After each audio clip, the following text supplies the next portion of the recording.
Well, hi everybody, welcome. Welcome to our presentation today. We have Al McCauley, who is always a wonderful presenter, and we get really excited when he comes to visit. I know that some of you prayed already for the meal, but if we could just kind of center ourselves in the Holy Spirit and let the day, the worry and the rush of the day go by, so that we can fully be present for God to speak to our hearts. In the name of the Father, and of the Son, and of the Holy Spirit. Amen. Good and gracious God, we thank you for this beautiful, brisk day that we had. We thank you for allowing us to gather as church, to come together, to learn, to grow in our faith, and to open our hearts up to God's call for our life. We ask you to bless Al's presentation, and we ask that we walk away from this understanding and knowing Christ even more. And we ask this all through Christ our Lord. Amen. In the name of the Father, and of the Son, and of the Holy Spirit. Amen. Okay, so I have a fancy way of introducing Al. Are you ready? And if you know what this is, then you'll get a gold star, I guess, right? Here we go. Al McCauley is the director of adult faith formation at St. Anthony on the Lake Parish in Pewaukee.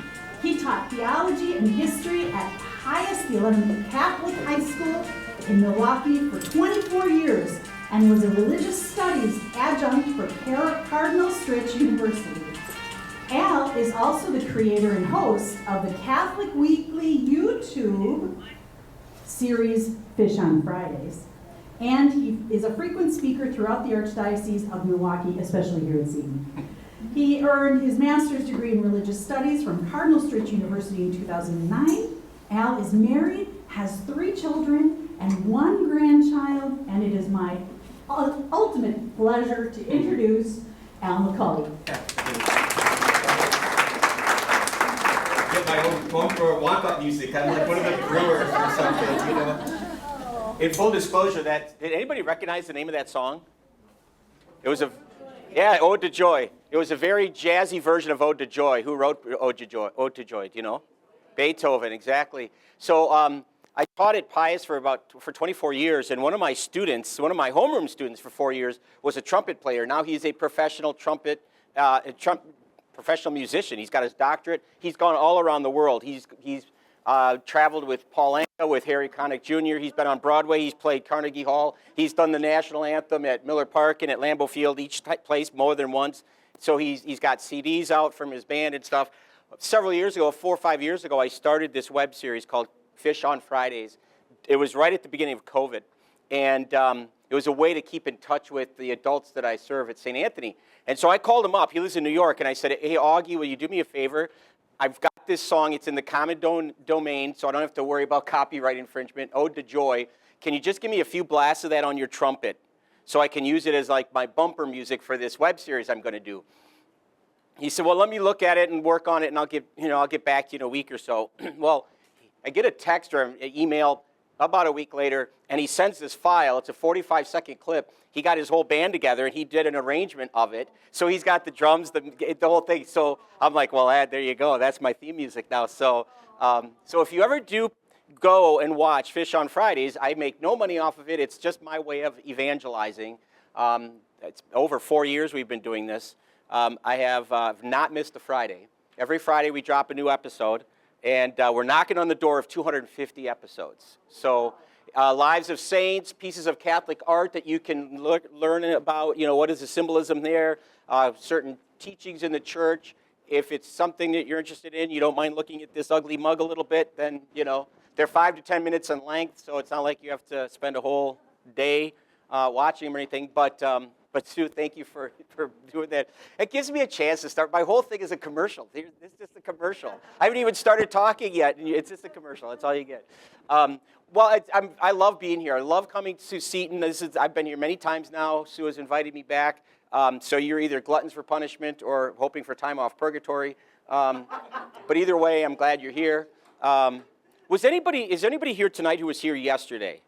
Look at that. Now, if I say a joke tonight that I said yesterday, I want to hear some raucous laughter as if you'd never heard it for the first time. Welcome back. I love coming to Seton, and I love talking about the saints, and that's what we're going to talk about tonight is legendary saints, in fact.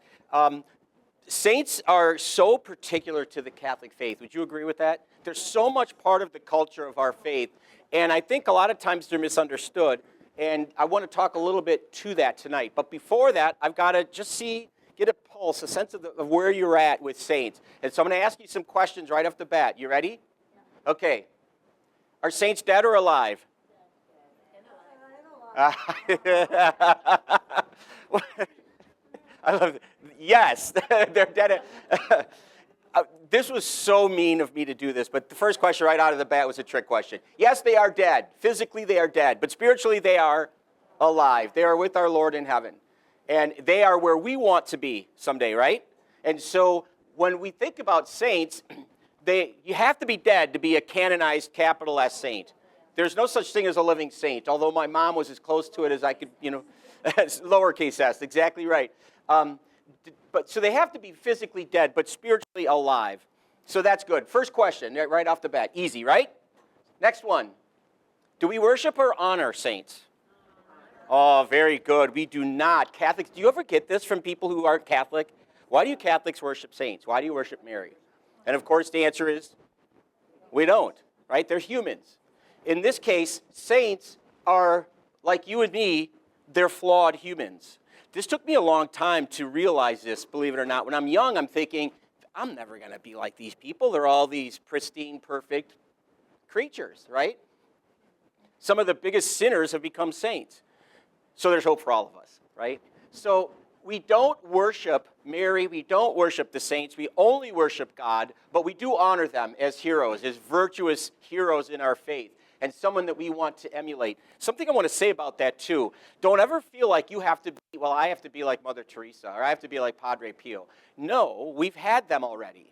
You're supposed to be who you are, who God has called you to be, in your little corner, your little corner of the kingdom. So don't feel like I have to be the next St. Teresa of Avila or the next Joan of Arc. No, we've had them. Now it's your time you can learn lessons from them and how they lived, but we don't need you to be them. We've already had them. It's time for you to be you and who God has called you to be. All right, last question. Do we pray to or do we pray with the saints? This is part, I think this question is part of the problem with this. If you have anybody in your life that you know, friends or family that are not Catholic, but they're maybe another Christian denomination, part of the reason they think we worship saints is because we say, I pray to Mary. I pray to St. Elizabeth Ann Seton. And people who aren't Catholic hear that pray to, and I think they assume that that means we're doing what? We're worshiping them. And we're not. So when I talk to our Protestant brothers and sisters, what I'll often say is, I pray with them. I ask them to pray with me because I don't want there to be a confusion that I'm somehow worshiping them when I'm not. Does that kind of make sense? That one little word can make a whole lot of difference. This is my favorite quote of all time when I talk about saints. I love this, and I don't know who said it. I honestly don't know who said this, so I can't... So I don't know who to attribute it to, but I've been using it so long that eventually I'm just going to start putting, Al McCauley. Like I said, I'm just going to attribute it to myself at some point. We don't need saints to reach God. God uses saints to reach us. So when you think about, again, Protestant brothers and sisters, anybody you know in your life who are like, why do you even need to pray with saints? Just go to the big guy. Just pray to Christ. I say, absolutely pray to Christ. But the point is, I don't need them to reach Christ. God uses them, puts them in my life to bring me back to himself. That's what saints do. They redirect us back to the path toward God. Everything about God, from creation to the life of saints to experiences, all of those things are ways God is trying to bring us back to himself. Does that make sense? That's why I love this so much. And to go a step further, when we honor saints, when we say it's so-and-so's feast day, we're going to celebrate that person, what we're really doing is honoring God because God graced that individual saint in such a way to be effective in our lives, to be important in our lives, influential. We good so far? Okay, good. I I'm going to show you a picture in a minute, and I want you to tell me, what does this in history, what does this depict? What story is being depicted here? You knew it right away. You said cherry tree, George Washington. What's the story, just briefly? The George Washington, who's the little guy here? That he cut down a cherry tree. How many of you have heard that story? Almost every hand went up. That you've heard the story that when George Washington was a little boy, he chopped down his cherry tree, and his dad came and said, what's going on? And he says, I cannot tell a lie. I did this, right? Would it surprise you? Would it surprise you if I told you there's absolutely no historical evidence that that ever happened? Would you be surprised by that? There's absolutely no historical evidence. I'm telling you, there's no historical proof that this event ever occurred. Now, am I saying it didn't occur? I'm not saying that. We don't know if it occurred. So why would we tell stories like this? George Washington was a little boy. This is 300 years ago. Why would we tell a story that's over 300 years old, generation after generation, so that everybody in this room has heard this before and knows about it? If it's not historically true, why would we tell this story? It makes a point. Because it makes a point. You're exactly right. There's a lesson to be, in this case, there are two lessons to be gleaned, right? The two lessons are, if you do something wrong, you accept personal responsibility and don't lie.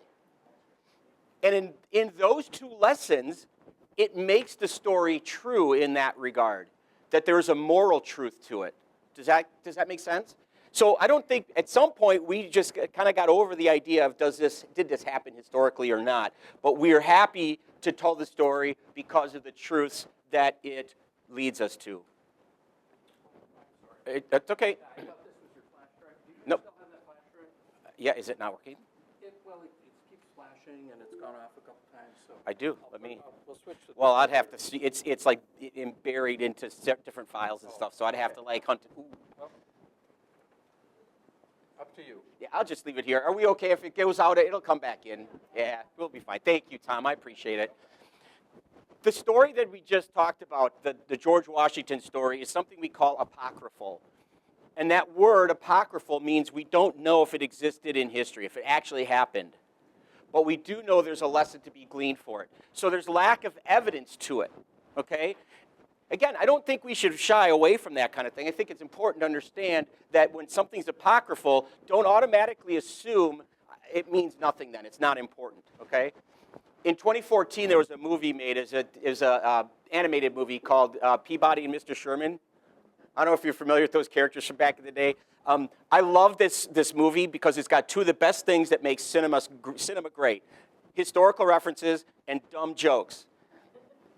And I'm just going to show you about a minute of it just to re-emphasize the word apocryphal, okay?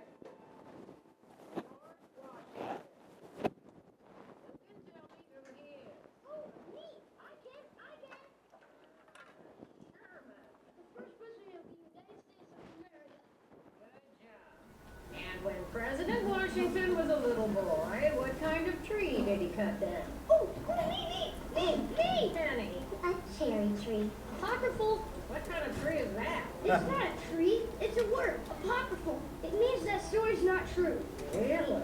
Yeah, George Washington never cut down a cherry tree, and he never said he couldn't lie. People make those stories up and teach kids a lesson about lying, but they're not true. He did cross the Delaware River Christmas night 1776, though. My dad took me there this summer. We crossed it too. I fell in. So again, just to show you the idea of something apocryphal doesn't mean it doesn't have merit. It just means we can't prove that it happened. I love this quote too. Sometimes we need legend more than bread. Sometimes these stories that we tell of like George Washington, that's the idea of accepting personal responsibility and not lying are as important as feeding our physical bodies, to be nourished on the morality, if you will, of that lesson. All right, I want to introduce you to somebody. Anybody tell me who this is? I took this picture of this statue when I was in Rome a year and a half ago. Somebody said it. Saint Veronica. Who said it? Why do you think that's Veronica? You're correct. She's got the cloth that she placed on Jesus' face. Yeah, she's holding the veil. Now, let's just for a second take just a moment to appreciate that this is marble. Isn't that crazy? the ability to make something that looks that flowy and light and ethereal, but it's all heavy marble. Isn't that crazy? Anyway, this is Veronica. And we know her basically from, why do we know her? From what devotion that Catholics like? Stations of the Cross, right? She is part of the 6 Stations of the Cross. Would it surprise you if I told you that we have absolutely no proof that this woman lived? She's not mentioned in Scripture. Her name is not mentioned. In fact, there's not even a mention of a woman wiping the face of Jesus on the road to Calvary. There's no mention of it at all. Does that surprise any of you? I hope I'm not bursting bubbles tonight. Your life has changed. My whole worldview. George Washington, and I'll say Veronica. There's absolutely no proof that this woman existed historically. And yet artists have portrayed her, as you'll see in a minute, like crazy. And it's because of this idea that we have, this tradition that she wiped the face of Jesus. Now, in Luke's gospel, we're told that there were a group of women who followed Jesus and they mourned and lamented him. This is about as close as we get in Scripture to talking about somebody giving comfort to Jesus. But it doesn't mention anything about wiping his face, okay? So this is about some theologians will say, do you know the story of Jesus walking to cure Jairus' daughter, and a woman touches his cloak and is cured of a hemorrhage for 12 years? Some theologians will say that's who Veronica, that was really Veronica. There's no proof of that. They just have made that connection for some reason. What's fascinating about this, I took this picture on the Via Dolorosa, the Way of the Cross in Jerusalem. This is the spot where apparently she did this. I have a soft spot in my heart for Veronica. My mom's middle name was Veronica, so that was her patron saint. And so anytime I have a chance to talk about St. Veronica, I love to do it. But here we have in the Northern Renaissance, so late 15th century, we have a depiction of Veronica with the veil of Jesus' face on it from where she wiped on the road to Calvary, to his death. Here we go. This is Mannerism. This is a little bit more than a century later, late 16th century. El Greco's painting of the same thing. A century later, you've got the Baroque period, and you've got the same depiction of Jesus' face on the veil. So this has been reiterated in our psyches, in the Western mind, over and over and over again through art. This idea that she somehow wiped the face of Jesus. But this is the kicker. Not only do we not know if she existed, we don't even know her name. We call her Veronica, but her name might as well be Betty or Mary or Susie. Her name, Veronica, is an identifier of what she's known for. It's from 2 words, a Latin word vera, meaning true, and icon, a Greek word icon, image. Her name, Veronica, comes from those 2 words, true image, vera icon. So we don't even know her name. We don't know if she existed. So I'll ask you the question, like I asked you about the George Washington thing. Why would we tell this story over and over again? For 2,000 years, we have held up this woman known as Veronica, who that might not even be her name, and we don't even know if she existed. Why would we do such a thing if we can't prove it historically? Yeah. Absolutely. I would suggest there are all kinds of lessons, and you hit on the second one, so I'll just go to the first. The first one is courage. Notice the statue again. Notice how whoever sculpted this made her not just standing, but walking forward. Think about what we say Veronica did.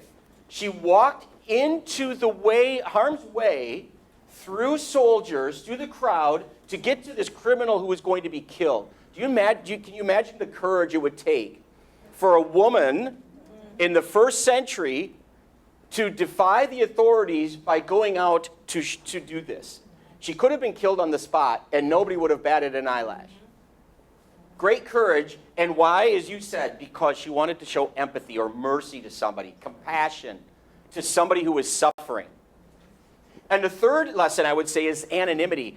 We don't know who she is. We don't know her name, and yet there's something about her humility that what she is known for is what she did for Christ, not what she did for herself. She didn't write a book. She didn't star in a play or in a movie. It was what she did for Christ. That's why we know about her 2,000 years later. It's just fascinating to think about. So even if we can't prove historically who she was, we can still glean lessons from her story. Does that make sense? All right, let's tap the brakes a little bit and just talk about this a little bit. In 1969, the Catholic Church decided that we are going to clean up the liturgical calendar. There are a bunch of people like Veronica that we don't know if they existed. Or if they did, we have very little evidence of it. And so we're going to take them off the liturgical calendar. 93 of these saints were removed. Now, let me be clear. If you have a devotion to those saints, Catherine of Alexandria, Margaret of Antioch, there's 93 of them. If you have a devotion to those saints, by all means, you can keep, the church says pray, have your devotion, study them, love them. That's fine if they bring you closer to Christ. But just understand, liturgically, we're not going to recognize them anymore. And I'll give you the great example. And if I asked you, whose feast day do we celebrate on February 14th every year, you would say? St. Valentine. And yet, St. Valentine was one of those 93. If you look on any liturgical calendar, for the feast day on February 14th, it's going to be two Slavic brothers from the 9th century, Cyril and Methodius. And we know they lived, and we know what they did, and so they have that feast day. It's going to be a discipline. See, I'm just popping this bubble too. No, Valentine? There were 3 men named Valentinus during Roman persecution times, and we know very little about all of them, and what seems to have happened is over the centuries, they've mixed them all together into one person. And so the church just said, you know what, we can't just do this. Historically, we don't know enough about this guy. If you like St. Valentine, you want to have a devotion, by all means, but it's going to be off the calendar. Does that make you sad? There are others that you know that have been taken off. I'm going to give you an example. Who is this? How many of you, did you all know it was Christopher just by looking at that medal? How many of you had, like when you were kids, your parents might have had like a Christopher medal? Or maybe you still do, I don't know, do you? Do you on your car, right? Why? Well, or you wear it on your necklace? There you go, look at that, see? Look at that, excellent. So, but most times you would see, my dad had one on the dashboard of his car. Why would we put him on the car? Patron saint of travelers. I'm glad you didn't say patron saint of cars, because he lived in the 3rd century and cars weren't around at that time. Yeah, you're exactly right. His name, though, wasn't Christopher at first. His name was Reprobus. And Reprobus, the legend is, he was a giant of a man. He was incredibly tall and really, really strong. Well stronger and well taller than most men his age. And he used these gifts much to his own selfish interests. He would bully people, and he would take from people, and he would live the way he wanted to live and intimidate people. And a lot of people will say our English word comes from his name, reprobate. If you are a reprobate, you are depraved. You are indifferent to others. You are immoral. And so a lot of people would say that's one of the roots. Reprobus was his name. And he used this to his advantage, and he got paid very well by a king who happened to be a Satan worshiper. And he was this king's muscle. So anytime the king went anywhere, Reprobus was right by his side, ready to take on anybody who would challenge this king. He got paid handsomely for it. Until one day they went to a small village, and there was this simple monk preaching Jesus Christ, and the king cowered away and said, I don't want to go near that monk. And Reprobus said, well, wait a minute. If you are afraid of the name of Jesus, and you're this great king, there must be something to this Jesus guy. And so he pulled the monk aside and said, what can you tell me about this Jesus? And so the monk gave him a crash course in Christianity, and Reprobus said, I want to know more about that. And he left the king, and he studied under this monk. And he became more and more in love with the idea of Christianity, and the monk baptized him, and Reprobus said, I got to do something to make up for all the harm I did. And the monk said, listen, you're a big guy. You've always taken advantage for your own self, for your build and your height. This is what you should do. Live in a hut by this river, and when people need to cross, you will help them get across, because they can't go through the stream by themselves. You're tall enough and strong enough to carry them across this river. And so that's what he did. And the story is, at one point, as he's doing this, a little boy came up to him, not much older than a toddler, and pointed across. Didn't say anything, just pointed across. And Christopher picked him up on his shoulder and carried him across, Reprobus did, put him down, and he said, little boy, where are you going? You're all by yourself. And who are you? And the little boy said, I am the people you carry across. I am Christ. And every time you carry one across, you carry me across. And it's at that point that he changed from Reprobus to Christopher, which means Christ bearer. Christ bearer. And so Christopher then is going to go on, I love this painting of him, ushering people across. At that point, he's going to be so on fire with his faith now, he's going to return to his native home of Turkey, and he's going to preach and evangelize. The Roman emperor at the time, we're talking about 250 AD, the Roman emperor at the time, a guy named Decius, is like, I don't want this. I don't want Christianity gaining strength here. And so he sends a whole bunch of men, 400 of his best men, to capture Christopher. And Christopher says, let me just talk. Let me just tell you what I'm doing. And in explaining Christianity, it said that he converted all 400 men. Which, of course, didn't make the Roman emperor happy. And he sent more men, and they came up behind him and beheaded him. And killed him in about 250 AD, this is. Okay? But you get this sense of Christopher now as you said, rightly, the patron of travelers. Because he was somebody who would help somebody travel across this river. But not only that, he helped people travel to the faith. He helped bring people to Christ. So what are the lessons we can learn from this? Number one, redemption. Even though we can't prove, Christopher, by the way, he was one of those 93 as well. Sorry. He's taken off too. But his story is all about redemption. Somebody who lived a very self-centered life, an immoral life, and was able to change and be transformed through his faith. And service. The idea that he became very much well known about bearing Christ, and not just bearing Christ, but bearing Christ for others and to others, taking others to Christ. How do you and I bear Christ to others? How do we bear with other people when they want to take us from Christ? You know, it's interesting to think about. All right, are we good? Yes. Another story.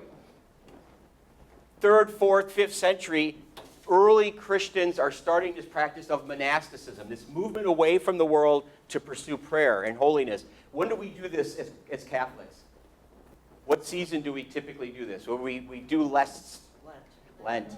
We go without, right? We abstain and we fast and things like that. That's kind of like what monastics did, but they did it in the desert by themselves in hot caves and, oh, no thanks. Not for me. But they did this because they wanted to imitate Christ. Because Christ went into the desert how long? 40 days. For 40 days, he went into the desert to fast. And so they said, we want to imitate our Lord, and so that's what they did. And among them, chief among them, probably the pioneer of Christian monastics is this guy, Antony of Egypt. And if you look at his dates, he lived to be 105. 105. When he went out into the desert, for 20 years of it, he talked to nobody. He had absolutely no human contact for 20 years. I couldn't deal with that.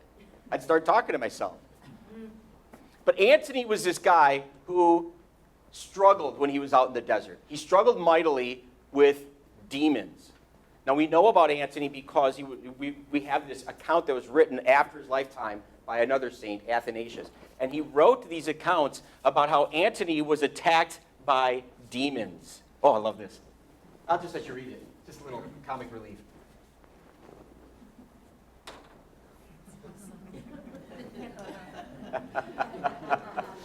So, I mean, this is, one of those people up in the snowy mountains. But it's monastics were sought for their wisdom. People would go out into the desert and ask Antony questions. Will you arbitrate in this case? I've got this case with my neighbor, and it's bugging me. Will you pray for me or whatever? But if you don't want to hear what you don't want to hear, I guess. But Antony it was said he was plagued by demons, that demons beset him and would just terrorize him. And the way it's written, the account is written, it would talk about how Antony could smell the stench of the demons, and that he would emerge from these encounters with demons where they would beat him up, that he'd be bruised, and he'd be scarred, he'd have scratches, and he would be bloodied up. So when I say, like, today, if I say to you, oh boy, that person's really battling some demons, we think in a different way than they did. His battling of demons was physically fighting these horrendously ugly creatures. So if you look at this painting more closer to our times, 17th century, you see these hideous demons that are there in his cave as he's trying to pray. This one's trying to offer him something to drink during his fast to tempt him. And on his shoulder, he's got a cross to remind him what he's got to, what he's got, the strength he has is from Christ. So he's battling demons. Now, again, wouldn't you think today, if you said to somebody, you go to work tomorrow, and people say, oh, how you doing? Well, I went home last night, and I battled demons. And I'm so tired and sore. What would people say? You're nuts, right? Yeah. Now, we have to understand. Let's take a pause for a second and read what Scripture says. In the New Testament, Peter says in his first epistle, your opponent is the devil prowling around like a lion looking for someone to devour. So the apostles are very much aware that we have a spiritual warfare going on. Would you agree with that? Yes. We hear in Ephesians, Paul says this in Ephesians. It's a little longer quote. Come over here and read it. For our struggle is not with flesh and blood, but with principalities, with powers. Principalities and powers are types of angels. And in this context, they're fallen angels or demons. Okay? So Paul is saying, listen, don't worry about flesh and blood. You're always going to have those struggles. Our real struggle is that spiritual thing that's going on. So from the very get-go, earliest parts of Christianity, people had this idea of demonic influence or this, at least, if nothing else, spiritual warfare going on. So I don't think we should be completely surprised by it. But again, it sounds so outlandish. Can we take some lessons from Antony of Egypt? Well, I would say, number one, our thoughts lead to actions. Would you agree with that? When you saw that painting before, Antony's focused on the Scriptures, not the temptations around him. As soon as we start thinking of temptations, it's easy to fall into them. Simplicity and humility. Monastics were all about the simpler my life, the less baggage I have, the easier it is. My wife and I are moving right now. We're in the process of moving. And it's really astounding how much stuff you amass in 2.5 decades in one home. Now, we have 3 kids in our defense, but it's like goodwill, dump, give away. It's amazing how much stuff you have, Simplicity and humility. The more stuff you have, you tend to want more. And then the last lesson from Antony would be, how did he defeat the demons in silence in mind, body, and spirit? Boy, could we use some of that these days? I have a very old van that I drive. This is a true story. Very old van. And the radio will not start about half the times when I start the car. So I drive about 30 minutes from work to home right now. And it's like I will go and I'll start my car like, okay, please start, please. And it's like, hit the button. Oh, no. I guess I'm going to be praying to work. You know what? I like doing it. But, it's like, what else are you going to do? You can't listen to anything. It won't play anything. Anyway, sometimes it does. But that silence is not always a bad thing. We need it. I'd say that's a lesson for me. I'm going to give you another one. Anybody here ever been to Notre Dame Cathedral in Paris? Outside, there are different entrances. This is called St. Stephen's Portal. And what you see is 2 men on either side are going to be killed. And there's one in the middle who already has been. He's been beheaded, and he's holding his head. Anybody know who that is? No, not John the Baptist, although he was beheaded. You're right. St. Paul. Nope. He was beheaded too, but no. This is the Virgin's Portal. The main entrance into Notre Dame. On the left, as you walk into the very main middle entrance, off to the left, you'll see this. Angels on either side. Here's the same guy. His name is St. Denis. And his feast day is October 9th. There he is, holding his head. Now, why am I showing you this? He's one of the patron saints of Paris, actually. St. Denis and these 2 other companions were killed by Roman authorities for being Christian, not far from Notre Dame. If you've been to Paris, you're familiar maybe with a place called Montmartre? If you've heard of that? If you've heard of Moulin Rouge? Moulin Rouge is in the Montmartre district. It's the art district of Paris.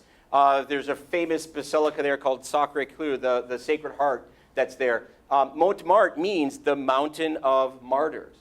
It's where they were killed, except for kind of St. Denis. St. Denis was beheaded, and as the story goes, he picked up his head, and he ended up walking with it for several miles. And the whole way he walked with it, the head talked and preached the gospel. So I'm seeing eyes rolling like, oh, come on now. What are you selling me here? And he's walking with his head, and it's talking about Christ and forgiving those people who beheaded him. Okay? Now, It's to the point where he's not far from where Notre Dame Cathedral is now, actually. This is long before Notre Dame was built, okay? But he gets to a certain point where he realizes it's time to stop. He puts his head down, he lays down, and he dies. He's dead there. That's where they bury him. On top of his remains, still today, is a functioning monastery called Saint Denis, St. Denis. It's named after him. And if you're ever at Notre Dame in Paris, it's not far from there at all. So it's just a walking distance from Notre Dame Cathedral. And he's remembered on both portals, those images I showed you of him being beheaded. Now, what lessons can we possibly take from this?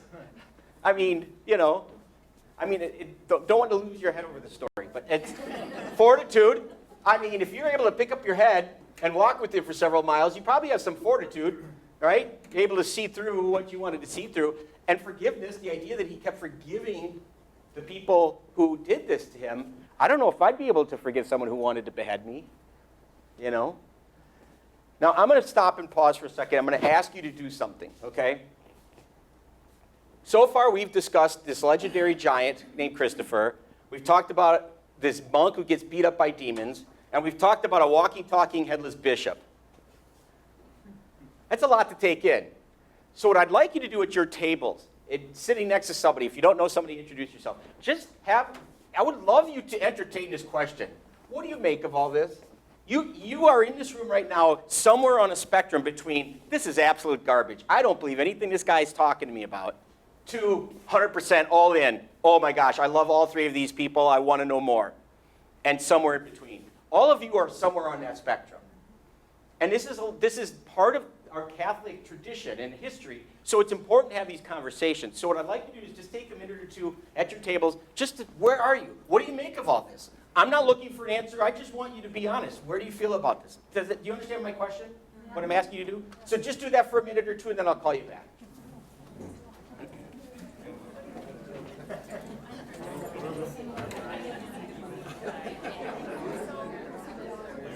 All right, if I could call you back, please.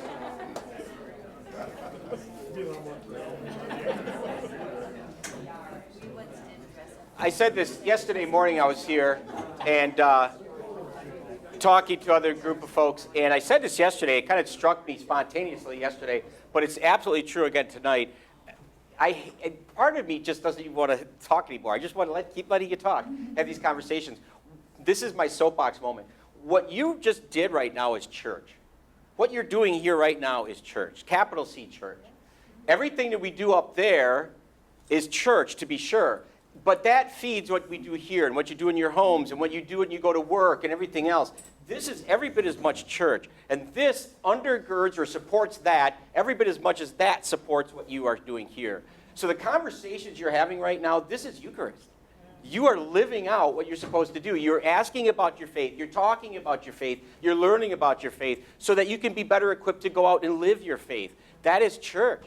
So I commend you on that, because there are times when I'll give talks and I'll ask people to talk, and it'll be like, just like, hey, how about those Packers, or whatever. And maybe you did that. I don't know. I wasn't listening. But anyway, so thank you for taking a few minutes to talk to each other, because that's very important, not just for what I'm doing or what we're doing here tonight, but for what it can mean in terms of relationships, okay? Does anybody want to share what you talked about at your tables? Where are you at with this? And again, I'm not looking for anything. I'd love to know, what do you make of all this? Anybody want to share what they talked about at their tables? I have the patience of Job, and I will wait and wait. It just takes one person. One person raise their hands and start, then everybody else will. You're going to test me now. Okay. Yes, please. Thank you. We talked about how it seems hard to believe. Yeah. But, maybe there are grains of truth that were embellished over the years. Yes. And Yeah. regardless, we've all agreed there's something to learn from each of them. Right. There are lessons there, definitely. Yeah, and Good. we actually, as sort of a side note, talked about how learning the backstory to some of these saints really helps you connect in a way. Yeah. And understand and appreciate when we list them, when Yeah. we talk about them. Right, that's versus great. Just a recitation of names that are old and hard to pronounce. Well, it makes it more human, definitely, and it's like, oh, I can relate to that. Yeah, absolutely. It's a Some great of them point. I can't relate to, but Yeah. you know. I get it. Some of them I can't either. But you made a lot of good points there. I love the idea. Do you know of any situation in your life where a story gets embellished over time? Has that ever happened in your, like every Christmas? Yeah, what was that? I saw you, the fish gets, yes, the fish story. It keeps getting bigger. The one that got away was this. Yeah, I mean, this happens. And that's probably, there's some truth to it perhaps, but you know how much of it gets embellished. Good, excellent points. Anybody else? What did you talk about at your tables? Yes, please. We thought it was totally possible, like, there's miracles, documented miracles. Yeah. That if you heard about the miracle, you might doubt it. Right. It's documented. Yeah, they're documented cases, right? Anything's possible with God. Absolutely. So yeah, it's if you look at it through that context of, yeah, there's miracles, and we have documented cases of miracles, and everything's possible with God, then yeah, absolutely. Good, thank you. Anybody else? One more. Yes, please. So, these two were mentioned constantly. I said, when I said that, I seem very ignorant, but I believe, just personally, you have to look at almost everything through the microscope or the lens of anything is possible, and you have to view it, it says you have to have faith of a child. Yeah. And because otherwise, I think so much just so much about Jesus isn't believable. Yeah, exactly. You know, how do you Yeah. come and change the fishes and Yeah, loaves? right, And absolutely how do right. you touch a blind man with mud? And so I kind of like to believe that, what I said is I like to believe this, but what I don't like is that the church was full of the most educated people of their time, and that the church would mesh three people together and tell everybody. Oh, yeah. I don't like that. I don't know if the church did that or if that was just popular, people just took, over time, it just kind of became that way. You know what I mean? But that's, yeah, you're right. But certainly the church sanctioned it in terms of saying this is St. Valentine. Right. In that case, yeah, exactly. No, great points, excellent points. The idea that Christ did these things, I mean, everything, I'm going to say that later, everything we point to about Jesus is pretty much a miracle, So, yeah, good. Anybody else? Yes, please, I sir. guess, for me, we talked about faith being a journey, a Yes. learning process. Yeah. And from what I learned back in the day, and I went to the Basilica in St. Josephat, so all the Yeah. artwork and everything else, Yeah. and all those things in St. Josephat. And where I was there, and what Sister Mary taught me back then, is that am I in the same place today, Mhm. 60, 70 years later? Right. In terms of my faith, my understanding of it. Right. And my question, I think the question is important, because I think it grows the faith as opposed to being a negative thing. Absolutely. So you could tell a child, let's say a 10-year-old about St. Dennis, or you could tell a 20-year-old, or somebody who is, I'm 57, someone my age, older, whatever, and we're going to take something different from it because of our age. It's just the way it is. That's absolutely true. And there's nothing wrong with that, because we evolve as we grow. The classic example of that I would use is my wife and I have 3 children. When our oldest daughter was 6, my wife was pregnant with our son. And I remember my daughter, 6-year-old, saying, Mama's got a baby in her tummy.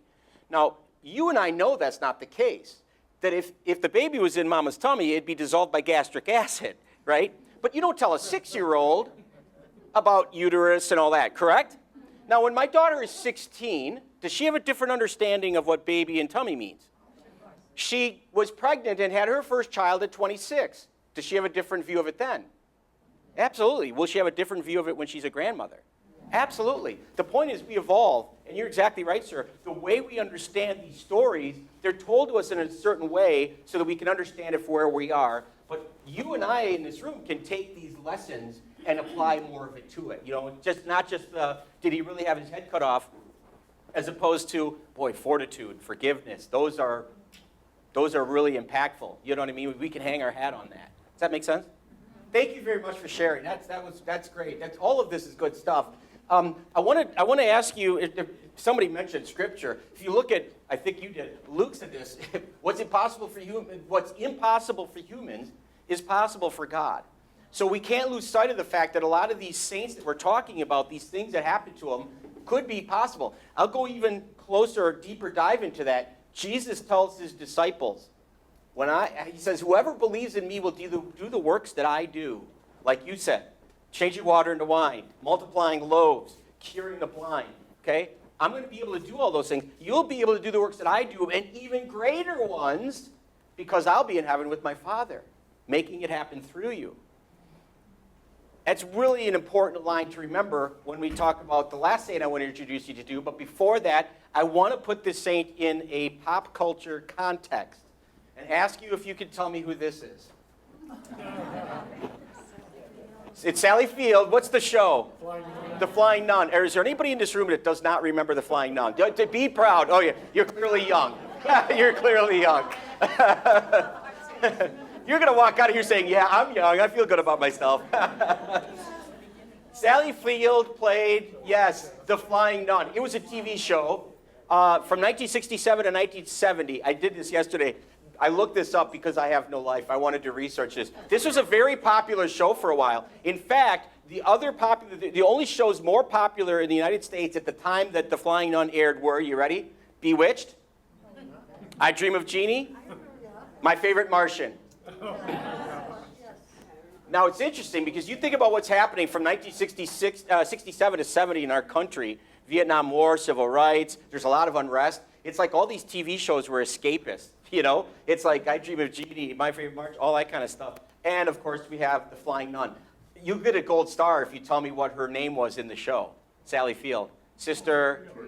Oh, my gosh, who said that? Yeah! I don't have a gold star.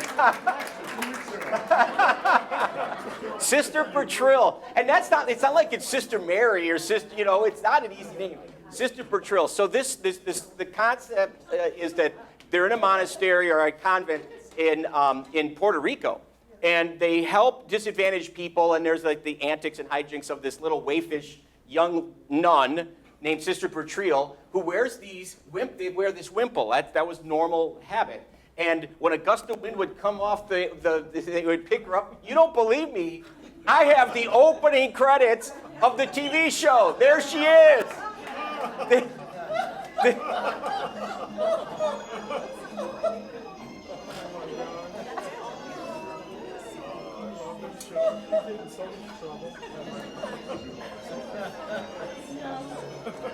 Now, I couldn't take any more of that. Isn't that crazy? And she would fly around and she'd land and yeah, whatever. Anyway, The Flying Nun. Now, why am I doing that? It's funny to look at stuff. I want to introduce you to somebody who lived in the 17th century. Somebody who we know he lived. And his feast day is remembered, and he's on the liturgical calendar. Joseph of Cupertino. Many of you might not have heard of him. Cupertino's in Italy. He was a young man who would receive visions when he was very young, and he didn't know what to do with them. And he would be so like trance-like, fixed on them, that his mouth would just open. And so his friends gave him a hard time. They bullied him. They called him open mouth, and they thought he was dumb because he wasn't connecting with other kids because he was getting these visions. Well, it made him very angry because he didn't know how to relate to other kids. He was poor in his studies because he couldn't focus. What he really wanted to do, very poor guy, very, very poor family. In fact, he was born in a barn, in a stable. That's where they laid him. He wanted to be a priest, but he didn't have the smarts for it because he could never succeed in school. And so what he did was he went to the local Franciscan friary and said, "Can I at least work here?" And they said, "That's fine," but they gave him the lowest job you can have, which is mucking out the stables. So he worked year after year doing all these very menial jobs. And what the other friars noticed about him was he was very pious, very devout, and that he was very hard worker, very humble, and they all took a liking to him, and they tried to help him in their own ways with his studies, to the point where when he finally wanted to become a priest, he was able to graduate or pass what he needed to pass, and he could be ordained a priest. And at that point, something started happening to him. He started to levitate. He would float off the ground, and he would fly around rooms. Now, he didn't do this on his own power. He couldn't just make it happen. It would happen at times when he was really drawn to his faith.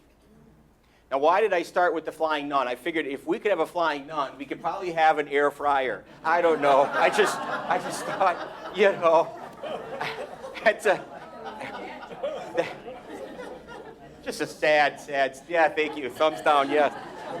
I've been married 31 years. Think what my wife has to put up with. This is just brutal. In all seriousness, Joseph of Cupertino was known to levitate. We have over 70 documented cases where people signed and said, yes, we saw him levitate. It would happen at Mass.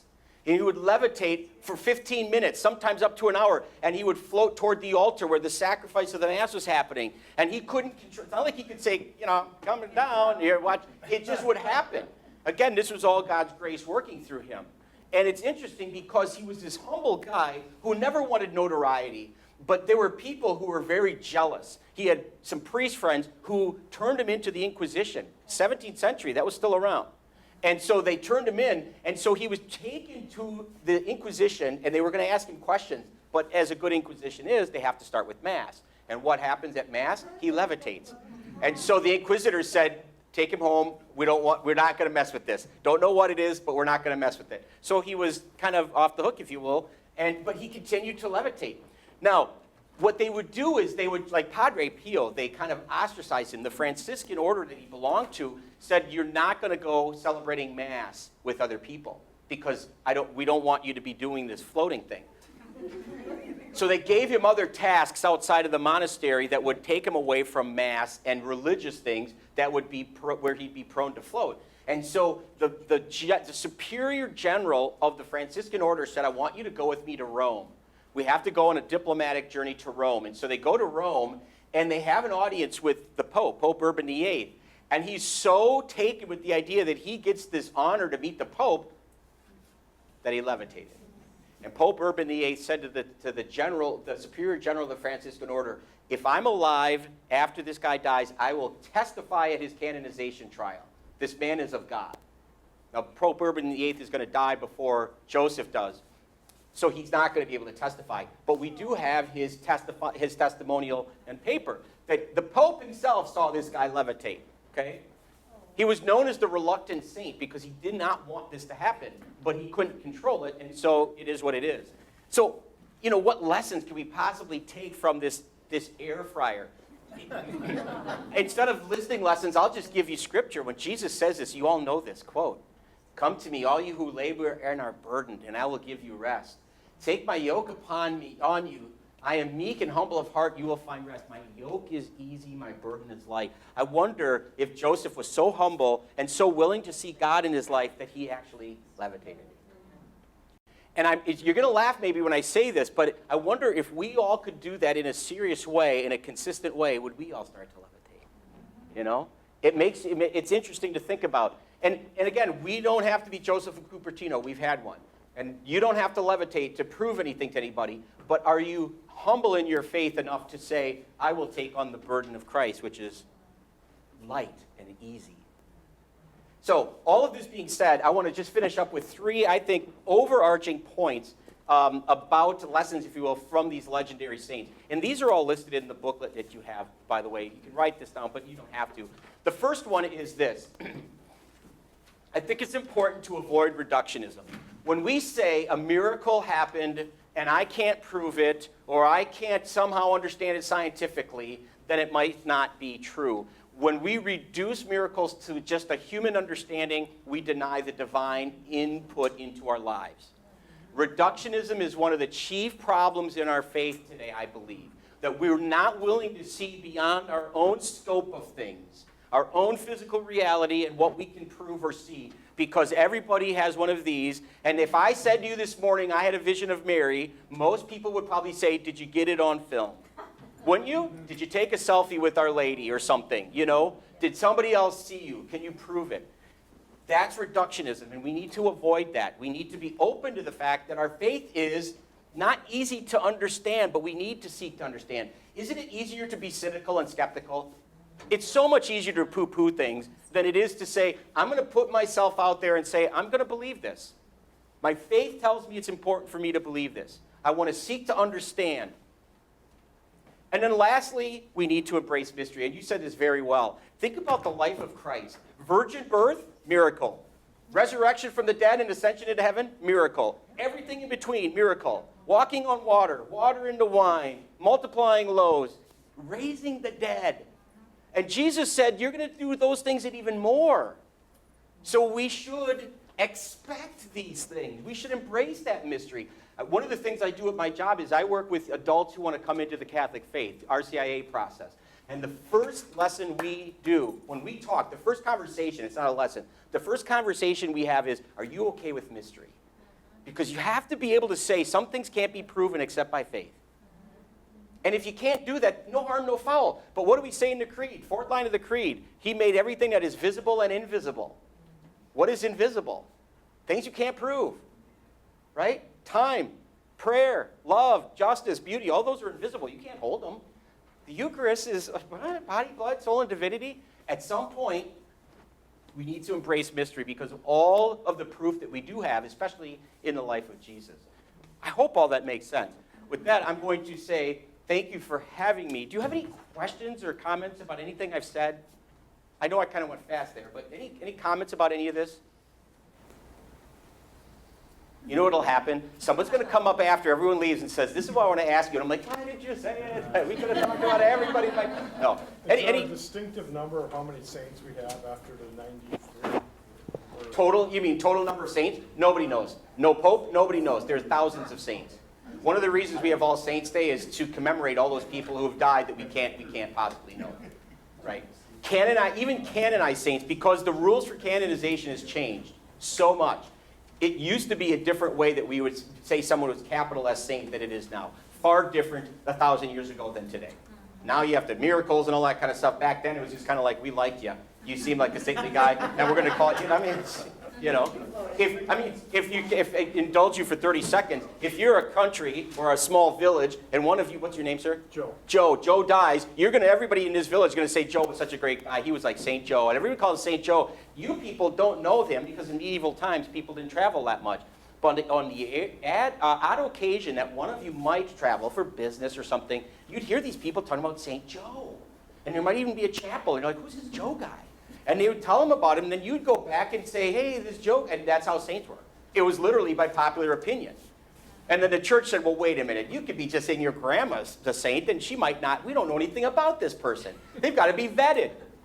So they went through a process where there's a structured or organized way of coming up to it. So the number of saints is, nobody knows. No pope, nobody knows at all. It's a mystery to God alone. But what about the number on the liturgical year? Liturgical calendar, but again, multiple dates have multiple saints. So even that is different. And then if it falls on a Sunday, not that year, So I'll give you, this year is interesting because, I don't know if you know this, the Immaculate Conception, Feast of the Immaculate Conception, December 8th, got moved to December 9th. Okay? Who's on December 9th? Juan Diego. St. Juan Diego. Is he higher in the hierarchy of heaven than Mary? Don't think so. So Juan Diego, bye-bye this year. Sorry, we like you, but that's just the way it is. So there's no... Now you can, if you have a devotion to Juan Diego on December 9th, even though the churches are going to recognize it, by all means recognize it, Juan Diego is the guy who saw Our Lady of Guadalupe, 1531, yes. So why do you think the Protestants didn't bring this with them, just because it was too much like the church they were? It was... cynical part of me is going to say, or the very easy answer would be, and I'm not trying to be mean toward Protestants, it was, what can we do that differentiates us from papists, from those things? Keep in mind, too, that this is a very real scandal in the 16th century, that the Catholic Church would say, we have relics of saints. We have relics of saints. You want to see them? You have to pay. And then the money that we have will help to adorn our buildings, will help to create pieces of art, whatever the case is, and in some cases, bishops to live lavish lifestyles. So Luther and people like that are like, done with that. No more of that, because you're using the saints as a way to control people and to get money. So there was truth to some of that. That's not like how it was across the board, but that did happen. I have to be honest. But that's a lot of it. Yeah. I just want to say thank you. This was very good. And You're welcome. Thank you. You're welcome. Thanks for saying that. Thank you. Yes, please. What's the difference between someone being called blessed or saint? Yeah, there are 4 steps to canonization. The first is servant of God. So if you know someone named Thea Bowman or Dorothy Day, both of those women are servant of God. Their process has begun, but it's very minimal or early stages. What you are, the next stage is when the church says, okay, we're opening it, they're heroic in virtue, we're going full bore into investigating the person, now they are venerable so-and-so. The next step, once a miracle has been attributed to them, then they become blessed. They're beatified. They're called blessed. So blessed Carlo Acutis, maybe you've heard of him. He's at that stage right now, okay? And then when a second miracle is attributed, which has been to him, so now he will be elevated to canonization or sainthood. So it's servant of God, venerable, blessed, saint. Make sense? Mm-hmm. Yes, please. How come Pope Francis could fast track John the 25th, Pope John the Yep. 23rd, Pope John Paul? Oscar Romero was another one he fast-tracked. Well, Oscar Maria he was already a martyr. He was a martyr, but he had no miracles attributed to him at the point of his canonization. So there's something called, believe it or not, there's something called equivalent canonization, where a pope or a church council can say, John the 23rd was so heroic and so virtuous that we were going to bypass or dispense of the normal miracles and skip that stage, go right past beatified right up to sainthood. That happened for, you just mentioned those two, and Oscar Romero. At the time of their canonization, they did not have those miracles attributed to them. Oscar's friend who was shot at Rutulio Grande, I can't say his name, but yes, I think he's on that somewhere in that, yes, trajectory, absolutely. Yeah. Good stuff. Thank you so much for being here, everybody. I appreciate it. I will be back here in February, so.